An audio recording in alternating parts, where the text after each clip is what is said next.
Hi folks, welcome to my YouTube channel, and this is the start of another series, and this will be a series that will bless you so much, right?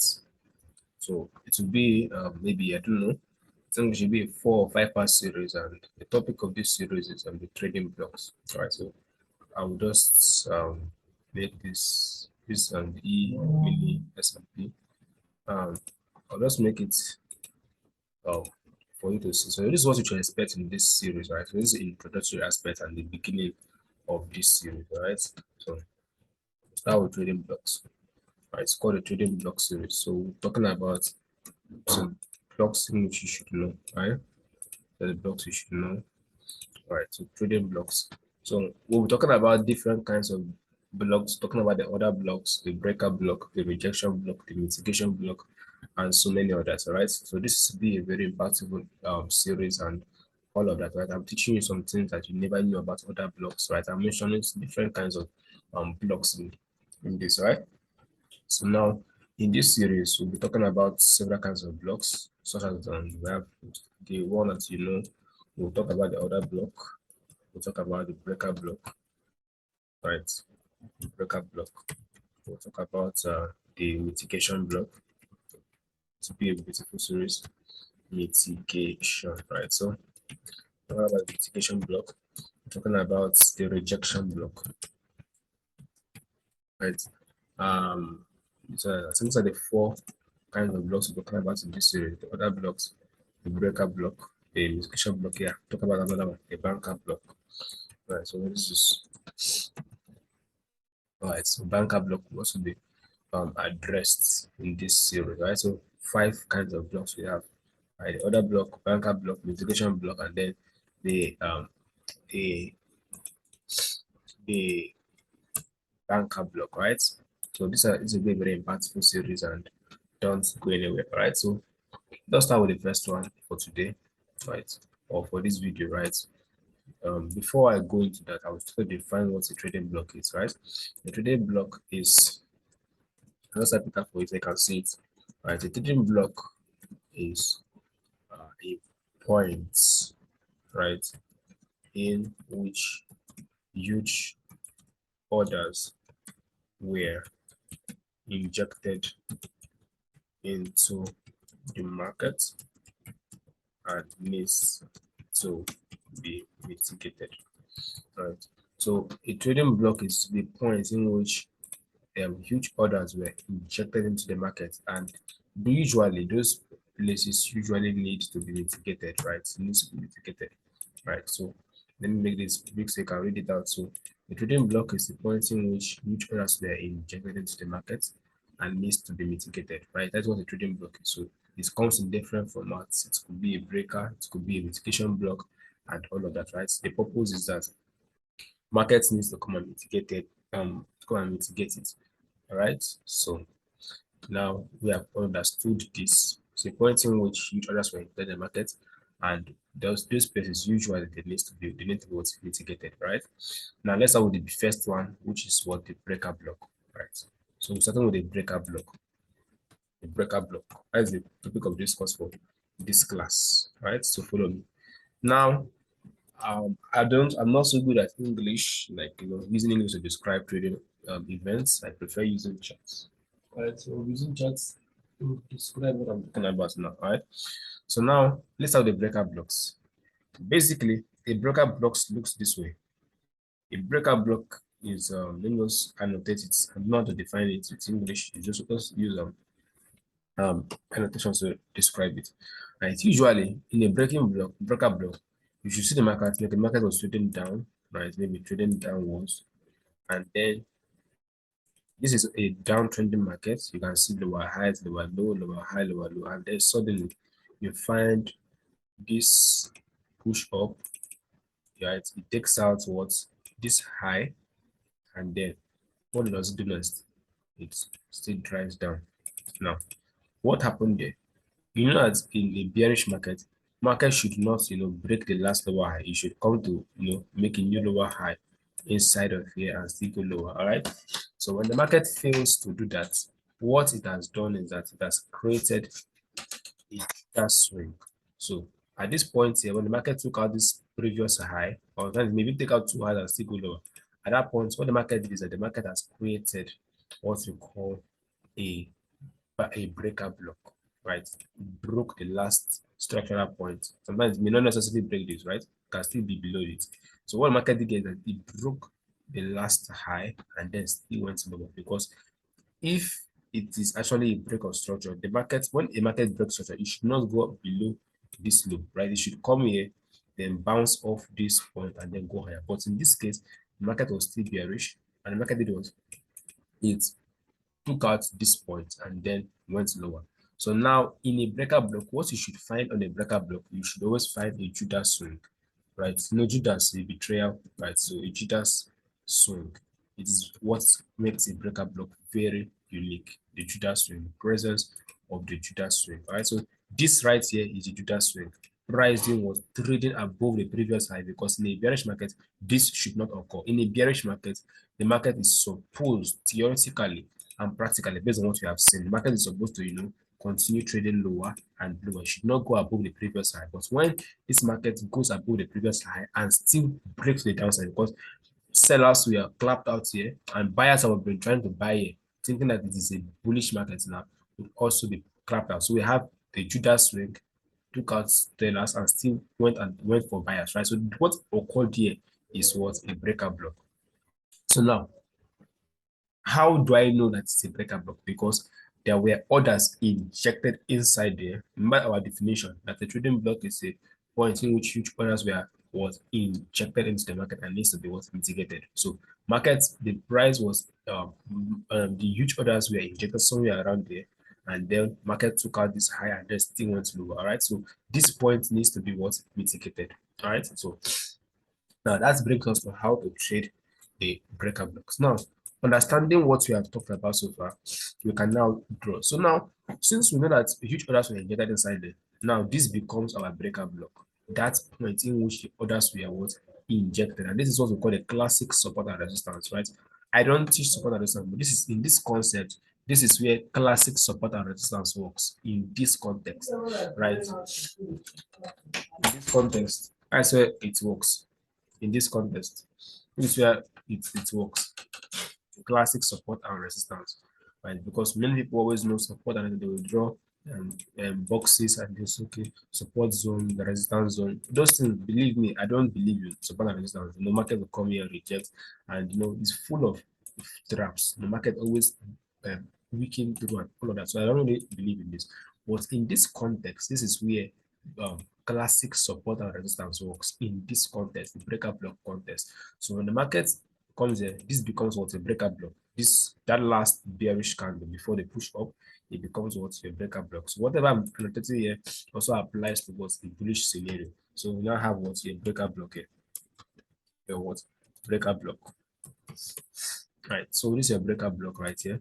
We'll go to real examples very soon. So when the market, so what's the market made here was a breaker block, because the huge orders we are put in here took out this high and then went lower, right?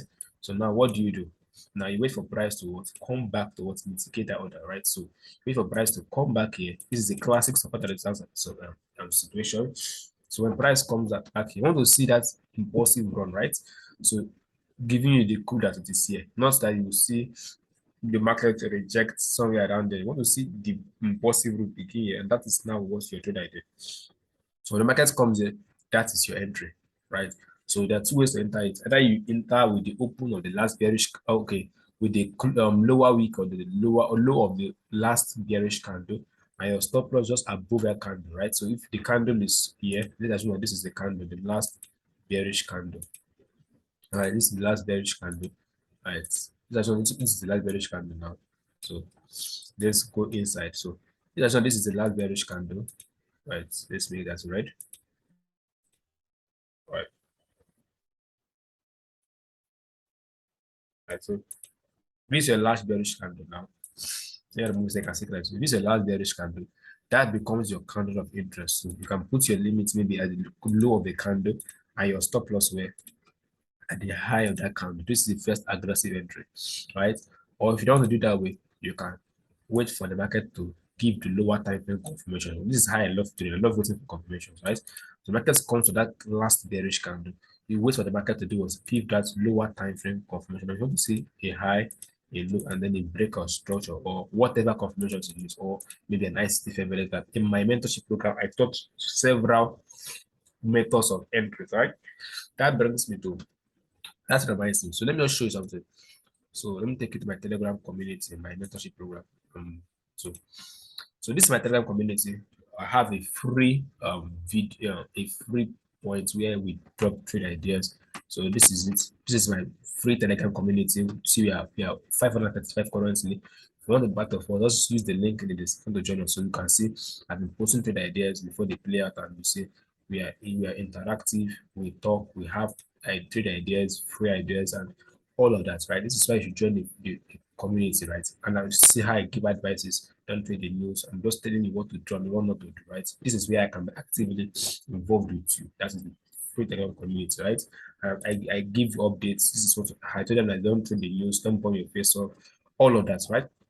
That brings me also, our mentorship program has been reopened because people complain that they need mentorship, right? It's not enough to just jump into trading sphere. You need someone that's gone ahead of you to teach you, to say, don't touch it, don't do this, don't do that. It's not right that you burn your face off with everything you try, right? That is why our mentorship program is available. You can see this is it.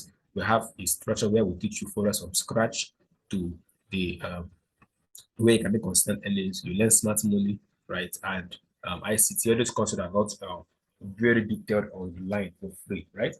Then we teach you proper and sound management. This is what makes the difference. We teach you psychology. We have life classes every week, right? This is the difference between a strategy and a mentorship program. We don't teach strategy. We have life classes every week.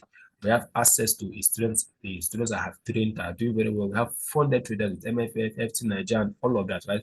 And then we give you a free money pattern course worth $50 and so much more. We have a signal group as well, right? So where you can learn and earn, right? So that being said, let's continue with it. So if you want to join our membership program, we are giving a 5K off discount. It's actually 30,000, but we are giving 5K off. You pay 30,000. So this is all you learn, and then you can make money on your own, right? Let's see what our students are saying. And this is what my students are saying. Look at it. We trade together. Like some place like look at how the TP hit, right? So, but they made money from this. Look at this student results. He said he made $300 day, just one day, right? He's trading on a 10K account or about. We made this, and we won 3 trades back to back. And you can see there are real people, Charles, and all that. They're really doing well. For the part of what, it's just a one-time payment of 30,000 naira, and you're in, right? We have a paystack link. If you're not in Nigeria, then you can join us with that, right? So now let's go back to the charts, right? So now, when the market comes to your breakout block, that is your entry, that last bearish candle. Then you can wait for a confirmation. So either you enter with the low of the candle, your stop loss above the high of the candle, or you wait for a lower time for confirmation. So with that being said, let's go to Richards, right? So now we're using the Australian dollar against the United States dollars, right? So we want to look at distinct panels, right? So we want to look for where there was a first swing and then a break to the downside, right? So this, I think I saw one here, kind of marked some out. Yeah, this was it. All right, so this was it. So this is a classical example of a breakout block, right? Now, the market was, it mustn't be going down, right? The market was kind of going higher. Look what happened there. This was where that impulsive run started, right? You can see two banker blocks here, right? So you can see, so look at a breaker here. It's actually a breaker here. And there was a breaker here. Although market did not come back there, so that is fine. I'm not showing you how it's not picture perfect, right? It's not picture perfect. It's not picture perfect. So look at it. The market came. Yeah, can you see that at this point here, you can see these impulsive candles, about 4 or 3 impulsive candles just at this point, somewhere around there. So this for me was a breakup, because some people would have said, okay, this was exactly the last candle, right? You have seen the correct, because it was actually the last candle before what, that heavy push. So this was, for me, this was the breakup block. Or if you want to use this lower one, you have seen the correct. Right? This is where confirmation is coming to play. When you see this kind of opportunities, you don't know if it's this one or this one, then that's why you wait for confirmations, right? So for me, I think if you played this one, you would have been stopped out a bit. But if you play this higher one, right, this was what the possible one related, right? Market just retrace. This was where the impulsive run. So this would have been the classical breaker block, right? And this is the classical support and resistance idea, right? No, not that you're not trading support and resistance like retail traders. You're doing this in line with smart money perspective, right? So you can see how the markets came here and what happened. Markets just start exactly that point. So if you put your entry at the low and at the high, you would have got a beautiful trade. That you can see it's panelized. You also can check if we saw a lower time frame confirmation. Let me just check if I saw a lower time frame confirmation inside there. Let's see if there was any lower time frame confirmation inside. So we'll scale down to the 15 minutes time frame to see if there was a lower time frame confirmation, right? Or let's say 10 minutes. So we're going to kind of play it a bit at that point to see what happened if there was a lower time frame confirmation inside there. Right. Okay. Right. Let's show the 3 minutes time frame to see if it all happened. Okay, 2 minutes. 1 minute. Let's see, there was one. Oh, I think there was one. Right. For me, I'd have, since this is having an impossible run, this was the last retest, I would have called this a low. Right. Market breaking other blocks to the downside, actually break construction. So I would have played this. This was where I saw an injection of huge sell orders here, right? After this candle printed, there was impulsive candle which broke all these other blocks, all these intermediate other blocks. I would have played maybe here, right? Although it was not so clear, but let us just see that. So now let's look for another opportunity, another one. So another opportunity that looks like a breaker block, right? So now look at this. Look what happened there. Immediately this candle was printed, what happened? After this candle printed, what happened? Here is Judas swing, right here. You can see there was a Judas swing right here. Market took out this high and then it was broke to the downside. The price come back. So price came back there. So this is why you should wait for conversion sometimes. So we would have used this as a breaker block or this particular one. That very last push down before the impossible. So those are the last push down before that impossible. So you have seen beautiful trade idea here. Beautiful. That's it. That's your breaker block. Oh, sorry, a breaker block, right?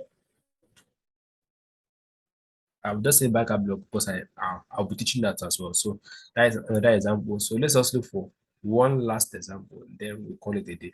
I wish I would see the one for a bullish scenario because the reverse is the case. So for a bullish scenario, just the reverse, right? So let me just talk about that. So briefly, just the reverse, right? So just the reverse. So in this scenario, it's just a reverse for a this. So in a bullish market should not go below the last low, right? So the market comes down and takes out that last low and still goes high. This is where we have what that breaker block, right? This was where the injection in the market happened that took out this low and then went higher. So when the market comes back to that last, in this case, it's a bull candle, right? In this case, it's a bull candle, a blue candle. It's not a red candle in this case. It's usually a blue candle, right? So market comes to that last buy candle. That is your breaker block, and then you can know. So this was the Judas wave. Market took out this high, and then all of that. So that is just basically how it is for a buy case scenario, right? So that leads us to see if we can find one just for bullish or for bullish scenarios, right? Let's see if we can find one for a bullish scenario, right? Let's see if we can find one for a bullish scenario. So I'm looking at the market now to see if I can find one. Let's just be brief so we can see if we can find anyone. Right, so let's just check if we can find one. Just one for bullish and then we'll call it a day. I can see one here. So look at this. At this point here, look at this last down candle. So that would have been your bullish breaker block. Remember the nitty-gritty of that, right? Remember what we are saying. So in this market was trading upwards. Then we had this last down candle break, and then what happened? There was a Judas wave, right? Market cleared, took this lows and still did what? Went higher, right? So after taking out this low, should have gone down, market still went higher. So if you had that candle to the future, that would have been what? The classical support and resistance entry for what? A breaker block, right? So the best part of this lesson is when you actually go to your charts and see this in how they pan out, right? Not teaching you what it looks like it from hindsight, right? You must understand the trend of the markets. In this market was bullish, we had that what breaker block, and then you must understand the trend of the market and all of other things, right? Which I will not talk about in details now. I'm just showing you what it looks like on charts, right? So you can add other confluences to your trading, Look at another one here. This is a bearish scenario. So last down candle, can see. So it was like that last down candle. Market gave that Judas swing, and then what happened next? It broke lower. So you can see market also came and reacted off it, but they did not go down so much. Then that's it. That was basically a breaker block look like, right? So I hope this was insightful to you. This was yeah, insightful. And if you want to be part of the mentorship program, just do it, hit the link in the description and join us, right? Or contact me on Telegram, right? It's a one-time payment and we're giving 5K off for this week, all right? So if you want to join us, do what to join us, right? Until the next video, have a wonderful trading experience and see you in the next YouTube mentorship, right? Have a wonderful day.